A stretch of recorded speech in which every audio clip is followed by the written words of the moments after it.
लेते हैं अगला सवाल हरियाणा से। मायावती की पहली रैली आज हरियाणा में, बताया गठबंधन जीता तो कौन बनेगा मुख्यमंत्री।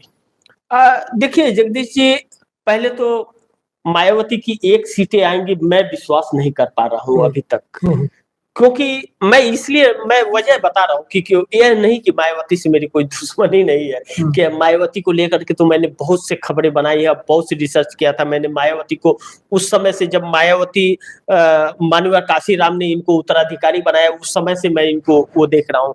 तो मायावती भारतीय जनता पार्टी से बिक गई, हकीकत यह कहा जाए। बी टीम बन गई। बी टीम क्या बन गई, या अपने करनी का फल वो भोग रही है, दुर्दशा हो रही है।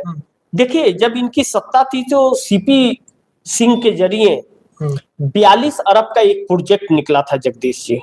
उस 42 अरब के प्रोजेक्ट में लखनऊ का पार्क था, नोएडा का पार्क था, दिल्ली का पार्क था। इन्होंने अपनी मूर्तियां बनाई, हाथी बनाई, मान्यवर काशीराम को बनाई। इन सब चीजों में टायर्स ये सब लगाए। इन सब चीजों में 16 करोड़ रुपए का घोटाला हुआ। 16 करोड़ का घोटाला हुआ। सीपी सिंह के कई ठिकानों पर छापेमारी हुई, वो फंसे बुरी तरह। मायावती के खिलाफ 2014 में जब नरेंद्र मोदी प्रधानमंत्री बने तो सीबीआई ने उनके नाम पर एफआईआर दर्ज किया। उसके बाद 2017 में उत्तर प्रदेश में चुनाव होने वाला था, इनके ऊपर शिकंजा कसा गया कि शांत होकर के चुपचाप बैठ जाइए। और भाजपा ने अपना कार्य किया, इनको चुप किया, इनके वोट को ट्रांसफर करवाया, ये इन्होंने ही ट्रांसफर करवाया और भाजपा की सरकार आई। 22 में भी, और अब 22 चुनाव के पहले इनके नाम से 261 फ्लैट मायावती और उनके भाई और उनकी भाभी के नाम से 261 फ्लैट नोएडा के अंदर मिले। जिस वक्त वह फ्लैट खरीदा गया था उस वक्त मायावती के भाई माली का काम कर रहे थे। यह बताइए एक माली के पास इतना बड़ा फ्लैट खरीदने का पैसा कहां से आ गया। बहुत बड़े राजवाड़ा से तो मायावती नहीं आती थी, राजवाड़ा से तो नहीं है मायावती, तो यह पैसे आए कहां से। मायावती मुख्यमंत्री रहते हुए उनको उतनी सैलरी तो नहीं मिली, उनका कोई बिजनेस भी नहीं है, तो पैसे कहां से आए। अब यह सारे चीज को दबाने के लिए भारतीय जनता पार्टी ने मायावती का इस्तेमाल किया। मायावती ने बहुजन कार्यकर्ताओं के साथ धोखा किया, मायावती लोगों को गुमराह की, अपने वोट को ट्रांसफर कराया, और मायावती भाजपा के लिए ही बयानबाजी करती है। अब राहुल गांधी को लेकर के जो यह कहा गया कि आरक्षण समाप्त करना चाहती है कांग्रेस। जगदीश जी, मैं 2 मिनट आपका समय लूंगा, 2 मिनट में मैं बता दूंगा कि जो अमेरिका में राहुल गांधी ने पत्रकार के दिए जवाब में क्या कहा। उन्होंने कहा कि आरक्षण को लेकर के उन लोगों ने जब पूछा तो राहुल गांधी ने कहा कि आरक्षण इस वक्त समाप्त किया जाए, यह वक्त नहीं है। आज की जरूरत है कि आरक्षण के लिमिट को बढ़ाया जाए। 50% का जो बैरिकेड है उसको तोड़ करके 65, 70, 75 पर लाया जाए, कि ताकि आरक्षण के तहत वह गरीब जो आखिरी व्यक्ति है जिसके पास वह रोजगार नहीं पहुंच पा रहा है या सुविधाएं नहीं पहुंच पा रही हैं, उसके पास तक पहुंचे। और बहुत से लोग हैं जो करोड़पति है, SC ST से आते हैं, उनको उसका फायदा मिल जाता है, लेकिन जिसे खाने को नहीं है घर में उसे नहीं मिलता है। तो उसको मिलना चाहिए, जो करोड़पति है उसको वह चीज नहीं मिलना चाहिए, क्योंकि उसे जरूरत नहीं है, उस गरीब को जरूरत है। तो यह चीज जब कही तो भारतीय जनता पार्टी ने यह कहा कि कांग्रेस आरक्षण विरोधी है, और एक टुकड़ा काट करके उस इंटरव्यू का वायरल किया। तो अंबेडकर के परपोते को भारतीय जनता पार्टी के नेता ने फोन किया कि आप कांग्रेस आरक्षण समाप्त करना चाहती है, बयान राहुल गांधी का है, आप धरना प्रदर्शन कीजिए और आंदोलन कीजिए, हम आपके साथ हैं। उन्होंने, भाई पढ़े लिखे लोग, वह तुरंत सर्च करके देखे राहुल गांधी का पूरा वीडियो, और जब वीडियो उन्होंने देखा जगदीश जी, तो उस वीडियो में यह था कि राहुल गांधी आरक्षण की बात कर रहे हैं कि आरक्षण के 50% के बैरिकेड को 75% किया जाए, लोगों तक पहुंचे आरक्षण। तो अंबेडकर के परपोते ने उस नेता को फोन किया कि हम तो नहीं कर सकते, या तो आरक्षण के पक्ष में बात कर रहे हैं। उन्होंने अपना वीडियो बना करके वायरल कर दिया अंबेडकर ने। अब भारतीय जनता पार्टी बैकफुट पर आ गई, और जब अंबेडकर ने नहीं किया तब इन लोगों ने मायावती से करवाया कि आरक्षण विरोधी है, आरक्षण विरोधी है। मायावती आरक्षण के पक्ष में है कि नहीं, वह पहले इस चीज का जवाब दे।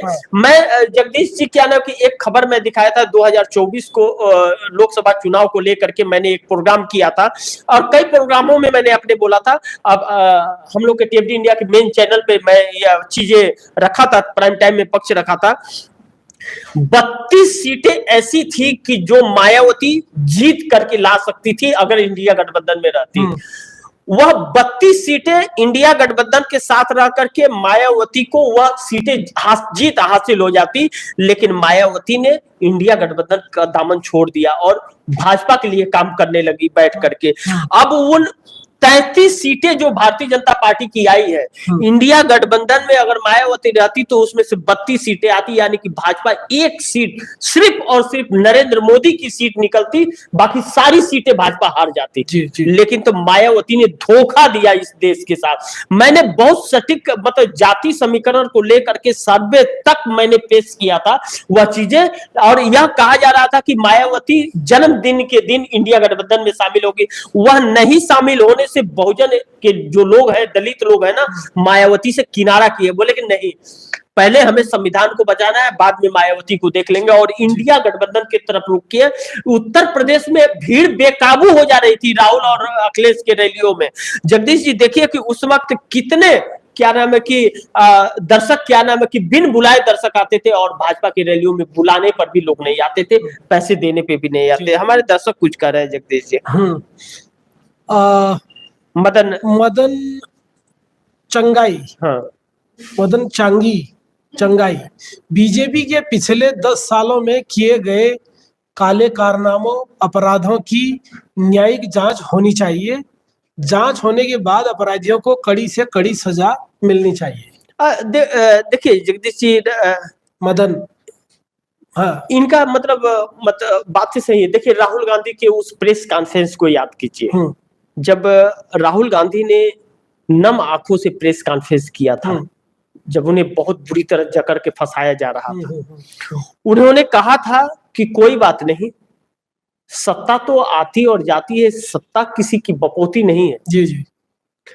कभी तो नरेंद्र मोदी हटेंगे कुर्सी से, कभी तो सत्ता बदलेगी, विपक्ष की सत्ता आएगी।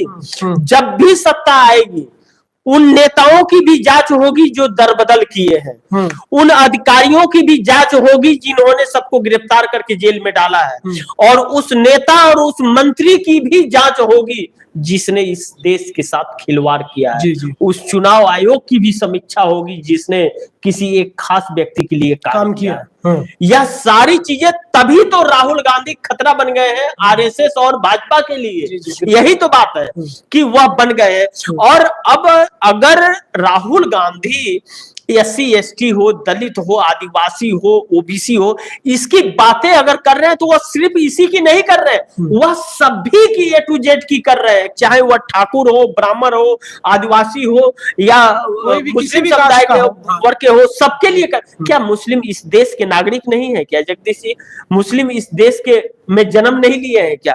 क्या उनके रगों में खून इस देश का नहीं दौड़ रहा है क्या? सब है। यह लोग जात पात में दे करके लोगों को गुमराह कर रहे हैं, और राहुल गांधी इस चीज को पहचान गए, देश पहचान गया है। यही वजह है कि राहुल के पीछे पूरा देश आज खड़ा हो गया है। इन लोगों की हर रणनीति बेकार हो रही है। इन लोगों के सामने आकर के इन्हीं के लिए मुसीबत खड़ी हो जा रही है। जी जगदीश जी, लेते हैं सर अगला सवाल।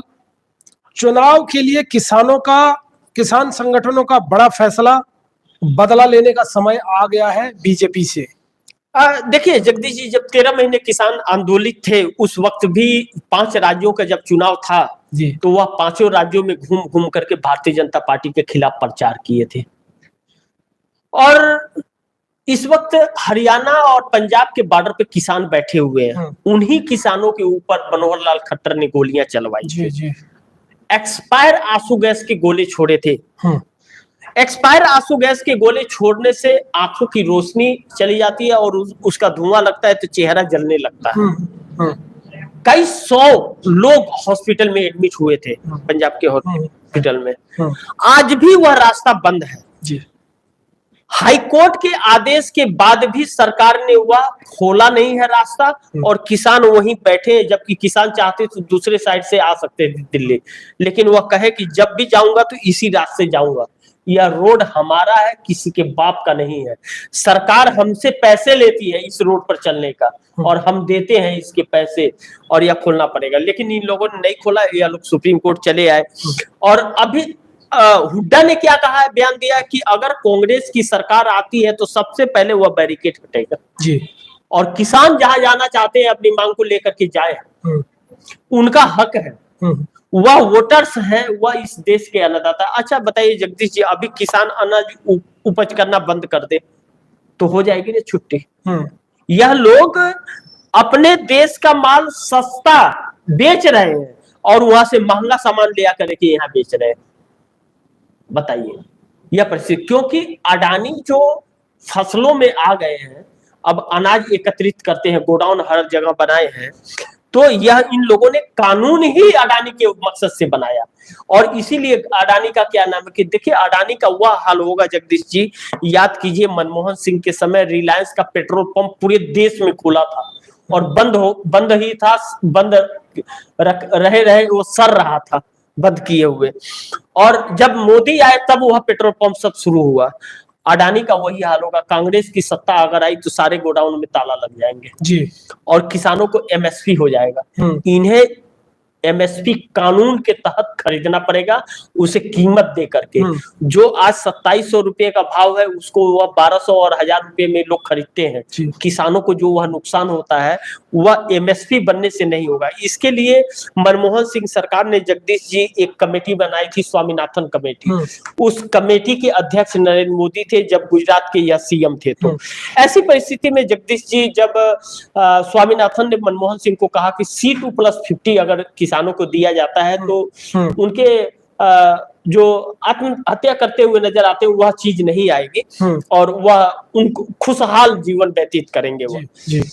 अब मनमोहन सिंह उसी वक्त फंस गए निर्भया कांड और अन्ना हजारे के लोकपाल बिल के आंदोलन में। नरेंद्र मोदी आ गए और अरविंद केजरीवाल आ गए, मनमोहन सिंह चले गए। मनमोहन सिंह एक बहुत बड़े अर्थशास्त्री हमारे देश के थे, कम बोलते थे, काम ज्यादा करते थे। अभी के प्रधानमंत्री बोलते ज्यादा है, काम कुछ नहीं करते हैं, लोगों को धोखा देते हैं। इन्होंने शुरू से झूठ बोला है और शुरू से देश को गुमराह किया है। हकीकत यह है कि गुमराह होते होते लोग पक गए, असलियत अब उनके सामने जब आने लगी तब देखिए कुछ प्रोजेक्ट होते हैं जिसको बनाने में 5 साल 6 साल 7 साल लग जाते हैं। जब वो प्रोजेक्ट बन के तैयार हुए, वो ब्रिज बन के तैयार हुए, गिरने लगे और सड़क धंसने लगी, तब इनकी पोल खुलने लगी। अब बताइए कि राम मंदिर का मुद्दा, राम अयोध्या के अंदर जिस तरह से सड़कें धंसने लगी, रेलवे का वो बनाए वो गिरने लगा, गर्भगृह में पानी टपकने लगा, पार्लियामेंट में टपकने लगा, ब्रिज गिरने लगा। 7 दिनों में 14 ब्रिज गिर गए बिहार के अंदर, गुजरात के अंदर। अब 48 करोड़ रुपया ब्रिज को बनाने में खर्चा आ रहा है, 52 करोड़ रुपया उसको गिराने में खर्चा आ रहा है। तो यह पैसे क्या, यह सब लोग चंदा ले लेकर के यह कार्य करा रहे हैं और क्या ना कि देश को लूट रहे हैं और जनता को बेरोजगार बना रहे हैं। जी जगदीश।